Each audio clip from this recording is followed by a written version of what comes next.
perselingkuhan ayah aku yang membuat aku memiliki trust issue sama pasanganku. Di situ aku merasa ada yang salah. Kenapa ayah nyuruh aku untuk bohong? Aku nggak mau cerai. Aku nggak mau kayak ibu yang diselingkuhin sama ayah.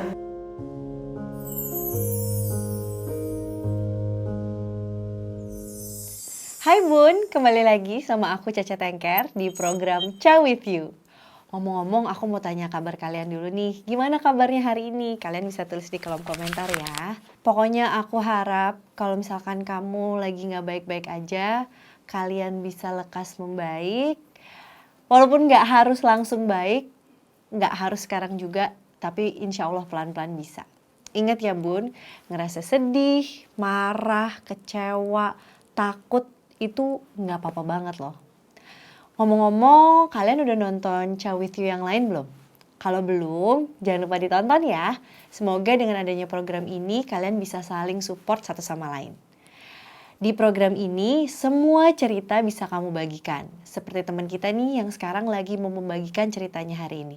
Langsung aja yuk kita dengerin. Halo, perkenalkan nama aku Via.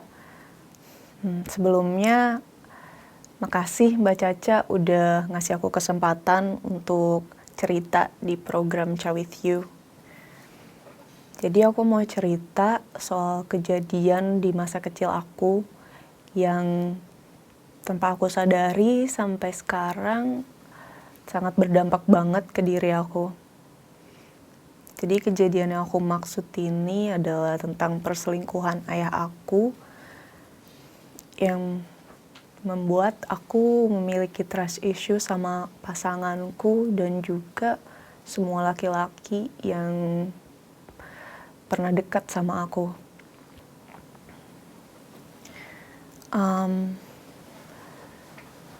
Sedikit mundur ke belakang ya Mbak.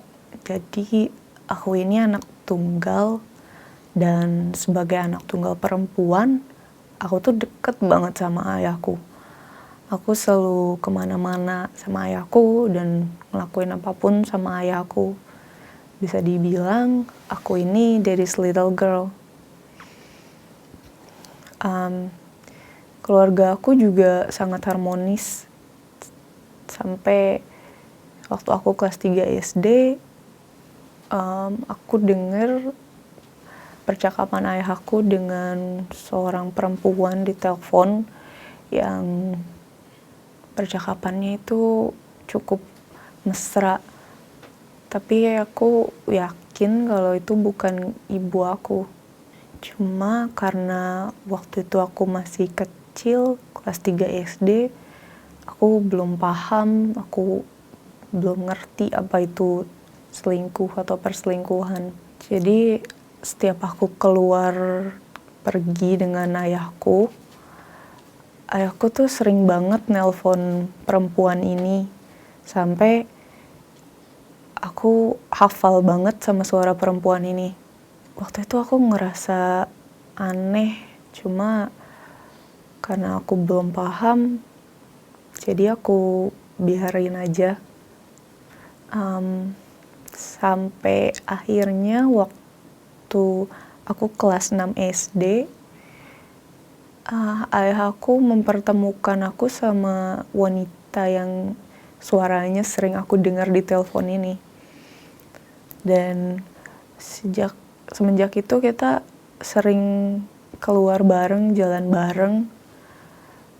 Tapi setiap arah pulang ke rumah, ayah selalu bilang kalau nanti ibu tanya habis dari mana, bilang aja habis dari ketemu Mas Santo ya.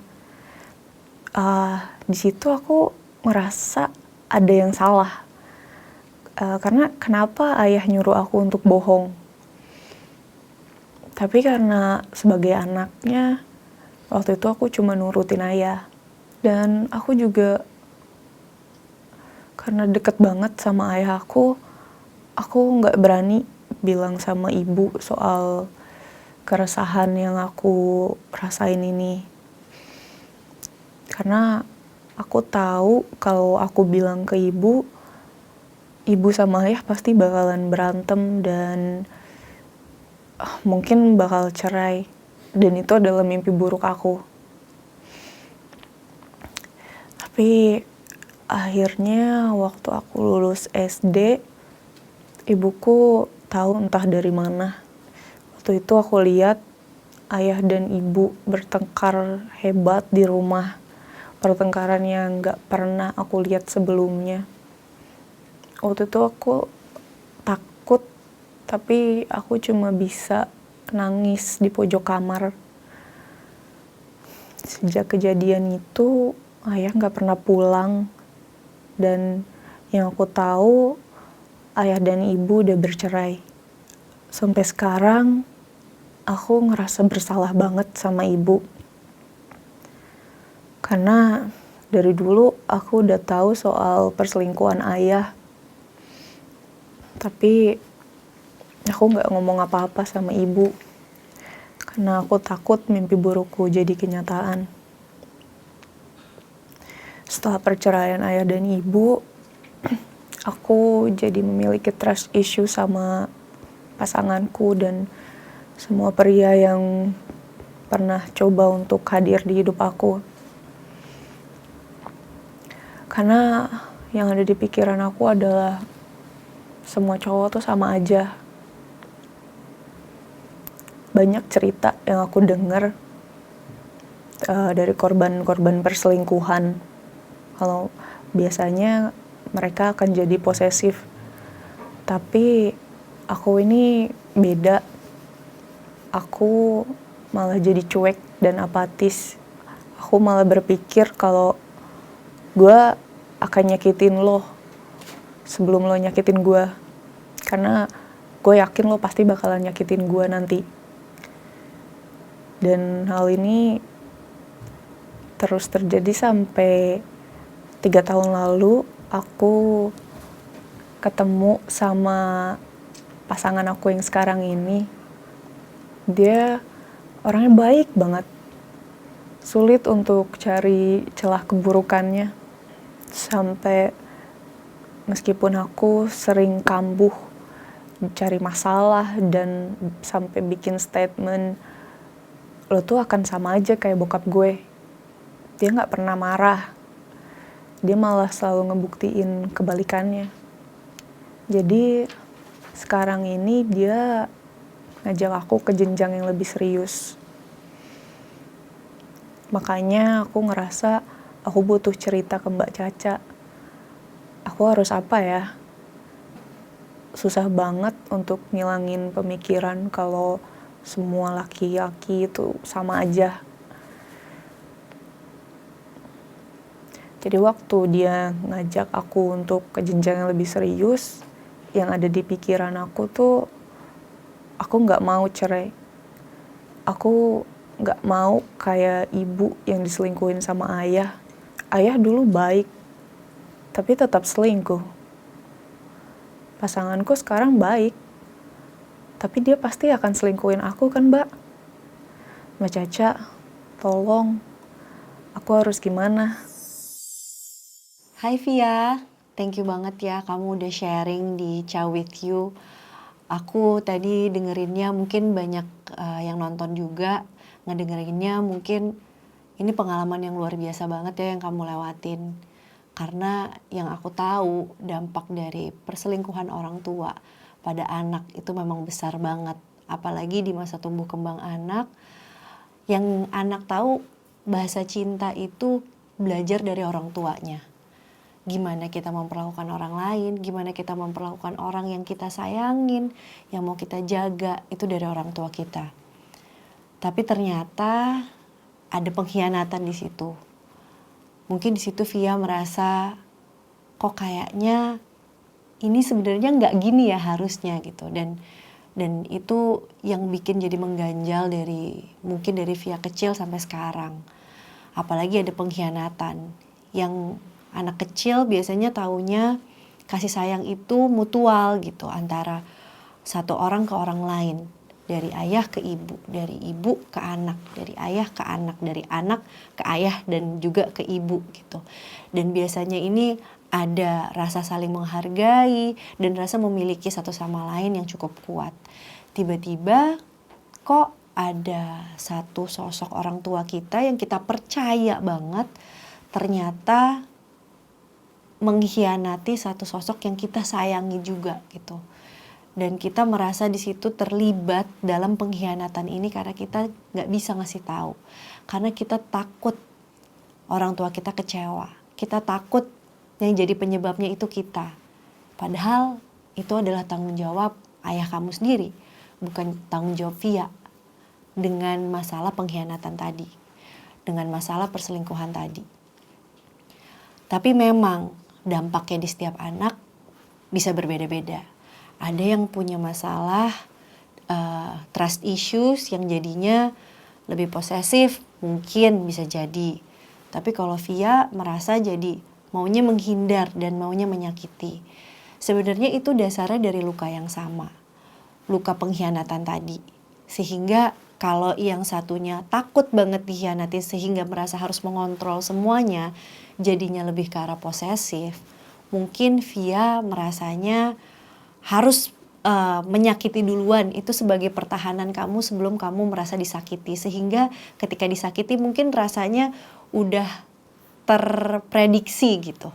Makanya kamu lebih baik menyakiti duluan sebelum kamu disakiti. Dan pengkhianatan itu beratnya ketika belum termaafkan, belum terdamaikan perasaannya. Ini memang akan jadi baggage atau jadi bawaan yang kita bawa sepanjang hidup dan rasanya sulit untuk melangkah ke jenjang yang lebih serius. Tadi Via juga sempat nanya, harus apa ya ketika ada satu sosok nih yang rasanya udah kamu percaya banget, bahkan mengingatkan kamu juga sama sosok ayah kamu yang begitu baik memperlakukan ibu kamu, tapi ujung-ujungnya tetap selingkuh juga. Yang mungkin perlu ditinjau ulang. Yang pertama, tadi kamu bilang kamu nggak sadar ternyata ini sudah mempengaruhi kamu sampai di sini. Sebenarnya ada tuh kesadaran di situ gitu, bahwa masa lalu kamu ini ternyata berdampak sama hubungan kamu saat ini. Jadi penting banget tuh untuk itu diproses. Kesadaran kamu, bahkan keberanian kamu untuk cerita di sini, aku acungin jempol banget. Karena memang nggak mudah ya untuk mengorek luka lama, apalagi menceritakan di ranah publik seperti ini. Jadi selain disadari, kayaknya itu perlu juga diproses. Dan ketika memproses itu rasanya sulit sendirian, saran aku tetap datang ke profesional. Dan di Amanasa juga akan ada layanan-layanan psikologi seperti counseling, pendampingan, atau bahkan mental health check-up yang bisa kamu coba dulu nih untuk langkah pertama, kamu tahu keadaan mental kamu gimana gitu. Jadi yang aku saranin itu dulu yang pertama. Yang kedua, ketika itu sudah diproses, mungkin nanti menuju damai. Mungkin ada beberapa hal yang bisa kamu diskusikan bersama orang tua kamu, bersama diri kamu sendiri, dan bersama calon pasangan kamu. Karena kalau yang tadi prosesnya dengan diri kamu sendiri, yang kedua prosesnya mungkin perlu keterlibatan orang-orang terdekat kamu. Keterlibatan orang terdekat kamu sebagai support system kamu dan sebagai rencana ke depan kamu, perlu kamu sampaikan juga nih bahwa kamu ada masalah ini sebelumnya. Kamu sudah menyampaikan ke pasangan kamu sekarang, itu juga udah langkah yang baik. Walaupun mungkin caranya masih bisa disesuaikan dengan keadaannya. Misalnya, kalau kamu memang punya rasa marah sama orang tua kamu, rasa marah itu kamu ingat-ingat itu sama orang tua kamu, bukan sama pasangan kamu. Karena pasangan kamu itu orang yang berbeda loh sama orang tua kamu. Walaupun kamu punya ketakutan yang sama. Itu perlu dibedakan dan perlu ada batasannya. Jadi mulailah pelan-pelan menata hubungan dengan pasangan kamu, dengan orang tua kamu dengan lebih baik lagi.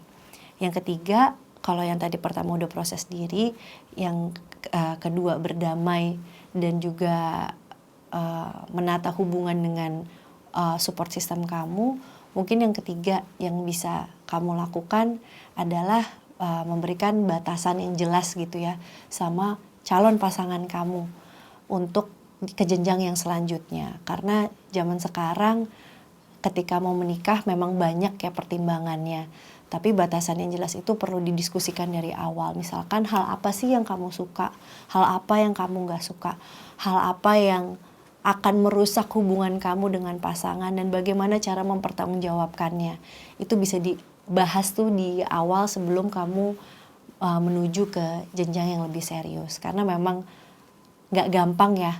Mungkin semua orang punya baggage-nya masing-masing. Kebetulan baggage kamu nih yang berhubungan dengan pasangan dan rasanya berat untuk menuju ke yang lebih serius karena kamu punya mungkin rasa marah atas pengkhianatan ayah kamu yang begitu besar lukanya di kamu. Dan luka itu bukan harus ditutupin terus ya, karena jadinya nggak kering-kering, jadinya nggak sembuh-sembuh.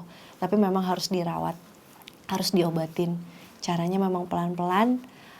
Mungkin perjalanannya nggak akan mudah, nggak akan membaiknya, grafiknya nggak akan terus ke atas gitu ya. Mungkin ada naik turun dan itu nggak apa-apa. Itu memang prosesnya, sebisa mungkin prosesnya dinikmatin dan semoga akan ada jalan yang bisa kamu nikmatin dan yang bikin kamu bisa merasa berdamai dengan situasi yang kamu hadapi. Nah itu dia tadi jawaban dari aku Via, semoga keresahanmu bisa sedikit terjawab dengan jawabanku. Makasih banget kamu udah sharing di Ciao With You. Karena buat aku nih memiliki trauma tertentu bukan sesuatu hal yang kita inginkan. Kayaknya gak ada ya orang yang pengen merasa terluka. Tapi menghukum diri sendiri atas trauma juga kayaknya itu hal yang akan menjadi lebih berat lagi untuk kita lewati hidup selanjutnya. Karena hidup ini terus berjalan. Sebisa mungkin kita tidak membuat masa lalu itu mengekang perjalanan kita sekarang. Kamu berhak kok mendapat kebahagiaan dan kebebasan di masa depan. Walaupun memang perlu loh untuk pelan-pelan. Aku Caca Tengker, sampai ketemu di Ciao With You selanjutnya.